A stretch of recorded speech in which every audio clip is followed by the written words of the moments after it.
Hello class 8 सारे बच्चे। आज हम आपके लिए ना इस अनिल एकेडमी के इस ऑनलाइन प्लेटफॉर्म पे क्लास 8 की भी वीडियो लेके आए हैं। ठीक है, तो अब कंटिन्यू आपकी क्लास 8 की भी वीडियो इस पे डाली जाएंगी। ठीक है, तो आज मैं शुरुआत कर रहा हूं आपके चैप्टर नंबर 2 से। काफी इंपॉर्टेंट टॉपिक है और आगे आप जैसे जाओगे तो ये आपकी आगे की क्लासेस में भी आएगा। ठीक है, तो शुरू करते हैं अपनी पढ़ाई। आज आप अपनी बुक निकालो सारे के सारे बच्चे। ठीक है, तो आज का है चैप्टर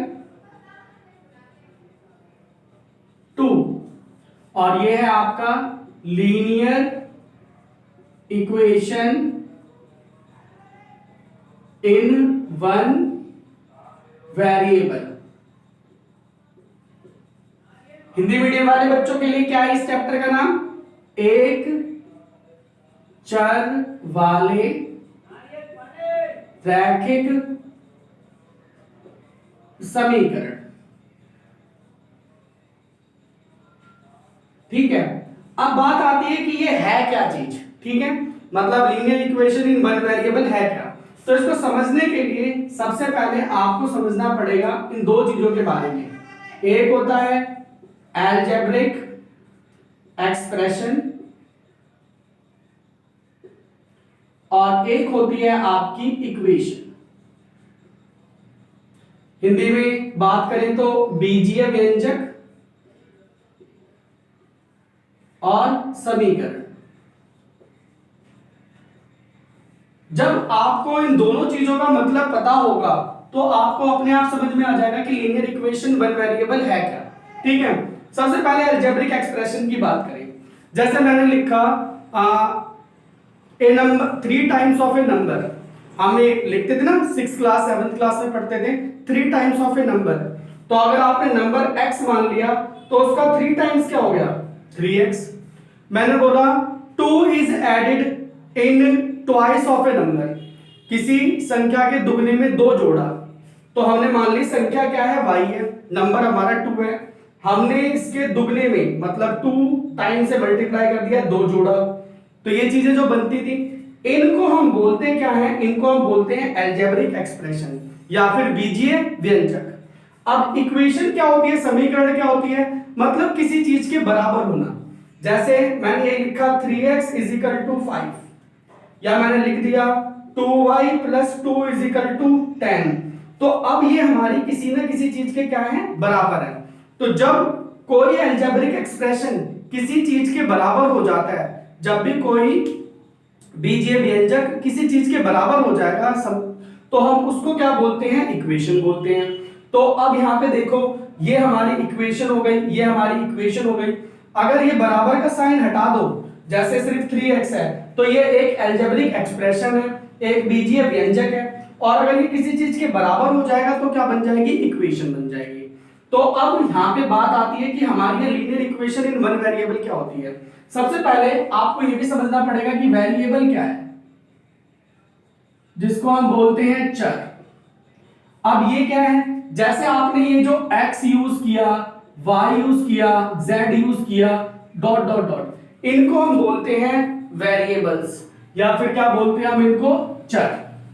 ओके जी, तो हमारी जो linear equation in one variable है ये ऐसी इक्वेशन होगी जिसमें सिर्फ एक ही वेरिएबल होगा और वो किसी चीज के बराबर होगी।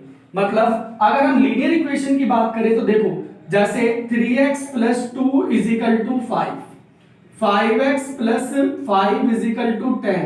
तो ये हमारी क्या हो गई? ये हमारी हो गई linear equation in one variable. क्यों? इनके अंदर एक ही वेरिएबल है, और भी कोई चीज आ सकती है।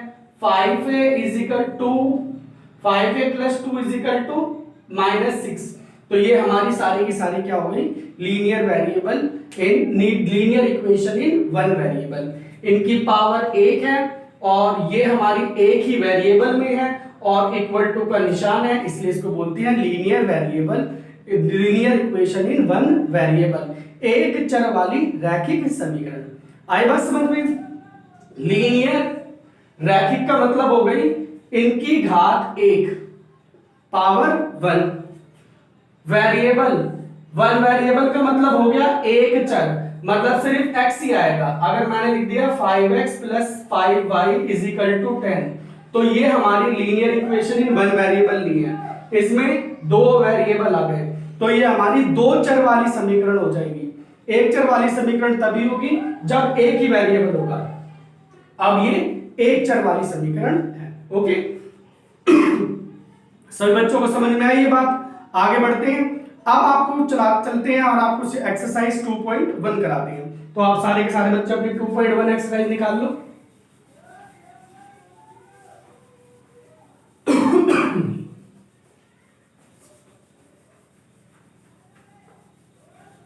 तो ये रही आपकी एक्सरसाइज 2.1। ये बहुत ही सिंपल एक्सरसाइज है। आपने इसमें क्या करना है, सभी बच्चे अपनी इक्वेशन निकाल लो, वो एक्सरसाइज निकाल लो। आपको करना है सॉल्व द फॉलोइंग इक्वेशन, निम्न समीकरणों को हल करें। ठीक है बच्चों, सबसे पहले आपको छोटी सी बेसिक चीजों की जरूरत पड़ेगी। वो क्या? ये देखो, इधर प्लस है, जब इस प्लस की चीज को आप इधर भेजोगे तो क्या हो जाएगा? माइनस हो जाएगा। कोई भी चीज यहां प्लस है, इधर भेजा तो क्या हो जाएगा? माइनस। माइनस की चीज को अगर इस साइड भेजा तो क्या हो जाएगा? प्लस। मल्टीप्लाई को इस साइड भेजोगे तो क्या हो जाएगा? डिवाइड। डिवाइड को इस साइड भेजोगे तो क्या हो जाएगा? मल्टीप्लाई। ठीक है, जैसे कि इनको ध्यान से समझने की कोशिश करोगे, फर्स्ट, सेकंड, थर्ड और फोर्थ। जैसे मैंने आपके सामने लिखा x प्लस 2 इजिकल टू 5। ठीक है, ध्यान देगा सभी बच्चे, ये हमारा क्या है? प्लस 2 है। आप इसे इस साइड भेजो क्योंकि आपको x की वैल्यू निकालनी है। ठीक है, तो x इजिकल टू हो जाएगा 5 और ये 2 इधर जाएगा, प्लस का है तो क्या हो जाएगा? -2। 5 में से 2 चले गए तो क्या आ गया? ये निकल गई आपकी वैल्यू, मतलब x की वैल्यू कितनी आ गई? 3। तो आपने ये चीज सीखी पहली वाली। अब आगे देखो, जैसे आपके पास है x -7 बराबर 2, तो आप इसे कैसे करोगे सॉल्व? आप ये माइनस का है, इसको इस साइड भेजो, तो x इक्वल टू हो गया 2, माइनस की चीज इधर जाएगी तो क्या हो जाएगा? प्लस। 2 और 7 कितना हो गया आपका? 9। ये आ गया आपके पास x का आंसर। तो ये हो गया आपका दूसरा। अब आप देखो थर्ड, जैसे मैंने लिखा 3x इजिकल टू 15। अब ये देखो 3 इसके साथ क्या है? मल्टीप्लाई में है। हम इस 3 को जब इधर जाएंगे तो डिवाइड में हो जाएगा, भाग में हो जाएगा। तो कैसे करोगे आप इसे? x बराबर 15/3, 3 1 जा 3, 3 5 जा 15। x की वैल्यू क्या आ गई? लो जी, आपका आंसर 5 आ गया। अब आप फोर्थ देखो, थर्ड क्लियर? अब बोले x/3 इजिकल टू है 2। अब ये 3 किस में है? डिवाइड में है। इसको आप इधर भेजोगे तो क्या हो जाएगा? मल्टीप्लाई में। तो जब आप इसे सॉल्व करोगे तो क्या हो जाएगा? x is equal to 2 multiply 3, x की वैल्यू क्या आ गई? 6। इस तरीके से आप आंसर निकाल लोगे। सभी बच्चों को समझ में आया? तो दोबारा एक बार समझ लो, अगर प्लस का कुछ भी है, जब आप इस साइड भेजोगे तो क्या आएगा? माइनस। मतलब ये वाली संख्या पहली रहेगी और ये इधर आकर क्या हो जाएगा? इसके अंदर माइनस। फिर हमें बेसिक वही अपने प्लस माइनस के रूल यूज करके इसको सॉल्व कर देना है। अगर कोई चीज माइनस है तो माइनस को जब आप इस साइड भेजोगे तो वो क्या बन जाएगी? प्लस बन जाएगी। मल्टीप्लाई है, मल्टीप्लाई को जब इस साइड भेजोगे तो क्या आ जाएगा? वो डिवाइड में आ जाएगा। और अगर डिवाइड में है तो इस साइड भेजोगे तो क्या आ जाएगा? मल्टीप्लाई में आएगा। ये कुछ बेसिक रूल हैं जिनका इस्तेमाल आपको अपनी पहली वाली एक्सरसाइज में करना है। तो अब आपको कराते हैं पहली एक्सरसाइज, जल्दी से। इसे अच्छे से समझ लिया सारे बच्चों ने? ओके, तो निकालो अपनी एक्सरसाइज। देखो, बहुत ही आसान सी एक्सरसाइज है आपकी। क्वेश्चन नंबर है आपका फर्स्ट, ये है x - 2 इजिकल टू 7। आपने इसको सॉल्व करना है। तो देखो कितना आसान है, माइनस है इधर भेज दो, x इजिकल टू हो गया 7 और ये माइनस का इधर आकर क्या हो जाएगा? प्लस। अब ये भी प्लस है, ये भी प्लस है, तो प्लस प्लस क्या प्लस हो जाएगा? 7 और 2 क्या हो गया? 9। ये आ गया आपका आंसर। ऐसे ही सेकंड वाला क्वेश्चन है, ये है y plus 3 is equal to 10। तो अब क्या है यहाँ पर, ये कौन सा साइन है, प्लस का साइन है, इधर भेजोगे तो क्या हो जाएगा माइनस, तो ये हो गया 10 माइनस 3, y की वैल्यू कितनी आ गई 7। आपका यही हो गया आंसर। ऐसे ही आपका क्वेश्चन नंबर थर्ड देखो क्या है, 6 is equal to Z plus 2। अब आप इस 2 को इधर भेजो तो कैसे होगा सॉल्व ये, 6 minus 2 is equal to Z. 6 में से क्या कहते हैं 2 चले गए तो कितना आ गया 4 इज इक्वल टू जेड। आप ऐसे लिख सकते हो z इज इक्वल टू 4। ये देखो कितनी आसानी से आपके आंसर आ रहे हैं। ऐसे ही फोर्थ वाला है, फोर्थ है आपका 3/7 plus x plus wing 17/7। Fraction में आ गया, डरने की कोई जरूरत नहीं है, बेसिक जो बेसिक है उसी को यूज करें आप लोग। तो क्या करना है बच्चों, आपने इसे आप इधर भेज देंगे तो ये हो जाएगा 17/7 माइनस 3/7। तो x इज इक्वल टू, अब इसका पहले डिनोमिनेटर सेम है तो ये 7 हो जाएगा, 17 माइनस 3, 17 में से 3 चला गया तो क्या हो गया 14/7, 7 1 जा 7, 7 2 जा 14। x की वैल्यू क्या आ गई बच्चों आप लोगों की 2। यही हो गया आपका आंसर। अब आओ आप नेक्स्ट फिफ्थ क्वेश्चन पे। फिफ्थ है आपका 6x इज इक्वल टू 12। 6 यहाँ पे किसके साथ है मल्टीप्लाई, आप इसे इधर भेज दो तो क्या हो जाएगा डिवाइड, तो क्या हो जाएगी x की वैल्यू 12/6, 6 1 जा 6, 6 2 जा 12, क्या आ गई x की वैल्यू 2। और यही हो गया आपका आंसर। अब चलते हैं अपने क्वेश्चन नंबर 6 के बाद 6 पे। क्वेश्चन नंबर 6 में है t/5 इज इक्वल टू 10। तो अब ये क्या है डिवाइड में है, उधर भेजेंगे तो क्या हो जाएगा मल्टीप्लाई में। तो आप जब इसको इस साइड भेजेंगे इधर करेंगे तो ये हो जाएगा 10 मल्टीप्लाई 5, और 10 5 जा कितना हो गया आपका 50। लो जी आपका एक और आंसर निकल गया। चलते हैं क्वेश्चन नंबर नेक्स्ट 7 पे। ये है 2x/3 इज इक्वल टू 18। आप कैसे करोगे इसको सॉल्व, दो चीजें हैं, पहले 3 को इधर भेजो, 3 डिवाइड में है तो क्या हो जाएगा इधर जाकर मल्टीप्लाई, तो ये मल्टीप्लाई हो गया तो 2x कितना आ गया 18 3 जा 54। अब इस 2 को इधर भेजो, यहाँ पे मल्टीप्लाई में है गुणा में है, इधर जाएगा तो भाग में आ जाएगा, मतलब इसकी बटे में आ जाएगा ऐसे। तो 2 1 जा 2, 2 2 जा 4, 2 7 जा 14, x की वैल्यू क्या आ गई आपकी 27। तो देखो कितनी आसानी से आपका क्वेश्चन नंबर 7 भी निकल गया। ठीक है, सही बच्चों को आ रही है समझ में, बिल्कुल सिंपल से है बच्चों। आपको जो आपके कंसेप्ट हैं आपको उस कंसेप्ट को बस रखना है पकड़ के, मतलब प्लस का उधर जाएगा तो माइनस हो जाएगा, माइनस वाला उधर गया तो क्या हो जाएगा प्लस हो जाएगा। मल्टीप्लाई गुणा की चीज है, हम उस साइड आरएचएस दूसरी साइड भेजेंगे तो क्या हो जाएगी डिवाइड भाग में हो जाएगी, अगर भाग है डिवाइड है आप उस साइड भेजोगे तो क्या हो जाएगा मल्टीप्लाई हो जाएगा। तो बिल्कुल बेसिक है, आपने बड़े ध्यान से इनको समझना है, बड़े ध्यान से करना है। आसान एक्सरसाइज रियल में है मगर आपको इसके लिए समझना पड़ेगा आपको। ठीक है, तो आगे करते हैं, मिटा देते हैं क्वेश्चनों को। सभी बच्चे इन क्वेश्चनों को दोबारा अपने आप करना, ये नहीं कि बस एक बार कर लिया खत्म होगी कहानी, नहीं, आपको इसको बहुत अच्छे से करना है क्योंकि आगे एक्सरसाइज में इसके और भी थोड़े से बड़े बड़े क्वेश्चंस आएंगे। ठीक है, चलो तो क्वेश्चन नंबर 8 की बारी आई, 8 करते हैं। 1.6 इज इक्वल टू है y अपॉन में 1.5। तो देखो कैसे करेंगे इसको। सबसे पहले यहां पे एक और चीज देखो, ये ऐसे दिख रहा है ना, आप इसे ऐसे लिख दो, कोई दिक्कत नहीं है, मतलब आपने इसे इस साइड कर दिया इस साइड कर दिया। अब ये देखो डिवाइड में इधर जाके क्या हो जाएगा मल्टीप्लाई में, तो 1.6 मल्टी 1.5। आप इसको नॉर्मल मल्टीप्लाई कर दो जैसे आप करते हो, तो ये 1.6 है और ये 1.5 है, 1.6 है, 6 5 जा 30 का 0 3 कैरी, 6 1 जा 6 और 3 9, 5 1 जा 5, 1 1 जा 1 0, 9 और 5 14 का 4 1 2 आ गया, तो आपको लिख दो 2 4 0। अब देखो डेसिमल के पीछे कितनी संख्या है, 1 और 1 2, तो आप 2 डेसिमल बाद पॉइंट लगा दो, लो जी आपका आ गया नॉर्मल आपका आंसर, सिंपल सा। ठीक है, चलते हैं क्वेश्चन नंबर 9 पर। यह है 7x minus 9 equal to 16।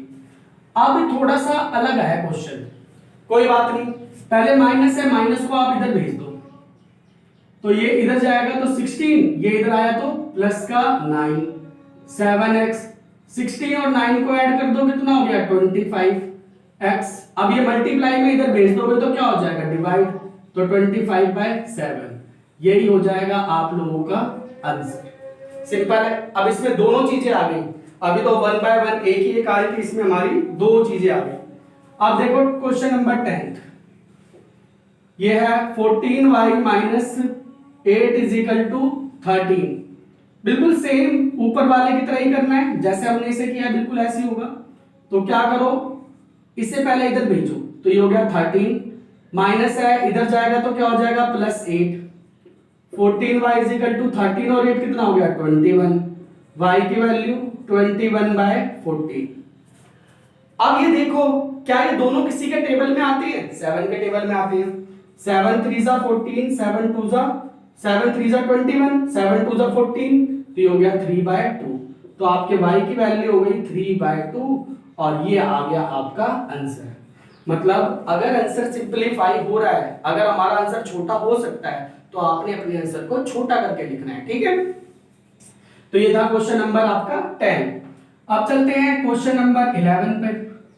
11 question है हमारा 17 प्लस 6p इक्वल टू है 9। बिल्कुल सेम, कुछ भी चेंज नहीं करना, 6p इधर ही रहेगा, हम इसको यहां भेजते हैं। 9 माइनस 17, 6p, 9 में से 17 चले गए, कितना बचा बताओ जल्दी से, बचा आपका -8। देखो प्लस माइनस माइनस, तो 17 में से 9 घटाओगे तो कितना आ जाएगा आपका 8 आ जाएगा। बड़ा कौन है इन दोनों में से 17, कौन सा निशान है माइनस, इसलिए हमारा माइनस का निशान आएगा। मतलब जो भी टर्म बड़ी होती है उसका साइन उसके साथ लिखा जाता है। तो p की वैल्यू हो गई -8, ये इधर डिवाइड में, मल्टीप्लाई में इधर आएगा तो क्या हो जाएगा डिवाइड में। अब ये दोनों के दोनों 2 के टेबल में आते हैं, 2 4 जा 8, 2 3 जा 6, तो p की वैल्यू हो गई -4/3 और ये ही हो गया आपका आंसर। और ऐसे ही है आपका लास्ट 12th क्वेश्चन, ये है x/3 + 1 इक्वल टू हो गया 7/15। तो देखो कैसे करेंगे आप, इसे आप ऐसे रहने दो, इस 1 को यहां भेज देंगे तो 7/15 - 1। अब क्या करोगे, ये फ्रैक्शन है, फ्रैक्शन को सिंपलीफाई करना पड़ेगा। तो देखो क्या करो आप यहां पर एलसीएम ले लो, या एलसीएम मत लो तो एक और चीज छोटी सी बताता हूं, ये 1 है, मैं इसको ऐसे लिख सकता हूं 15/15, देख लो 1/1 हो जाएगा ना। अब यहां पे आप एलसीएम ले लो 15 और ये हो गया 7 - 15, x/3 इज इक्वल टू 7 में से 15 चले गए तो -8/15 हो गया। अब ये इधर डिवाइड में है, हम इसको उस साइड भेजेंगे तो कैसे होगा, मतलब ये इधर जाके क्या हो जाएगा मल्टीप्लाई, तो x की वैल्यू हो गई -8/15 × 3, तो आपका 3 1 जा 3, 3 5 जा 15, तो x की वैल्यू हो गई -8/5 और ये हो गया आपका आंसर। ओके जी, क्लियर। तो ये आपकी पहली एक्सरसाइज थी। एक्सरसाइज काफी इजी है, कुछ क्वेश्चंस बहुत अच्छे हैं, जैसे कि एक आपका क्वेश्चन नंबर 12 हो गया और एक बीच में क्वेश्चन आया था। इस टाइप के क्वेश्चंस ही आपको आगे और मिलेंगे करने के लिए, तो आपने सभी क्वेश्चनों को एक बार दोबारा से कर लेना है, इसकी अच्छी से प्रैक्टिस कर लेनी है ताकि आपको आगे की एक्सरसाइज और अच्छे से समझ में आ जाए। तो आज की क्लास बस आज हम यहीं तक करेंगे। 2.1 एक्सरसाइज आज हमने कंप्लीट करी। नेक्स्ट क्लास में हम अपनी एक्सरसाइज 2.2 करेंगे, जो बहुत ही इंपॉर्टेंट एक्सरसाइज है, जिसमें वर्ड प्रॉब्लम मतलब शब्दावली वाले क्वेश्चंस आएंगे। उनको पहले हम ऐसे इक्वेशन बनाएंगे और उसके बाद क्या करेंगे, सॉल्व करेंगे। तब तक के लिए सारे बच्चों को बाय। आप इस पूरी एक्सरसाइज को अच्छी से प्रैक्टिस कर लेना।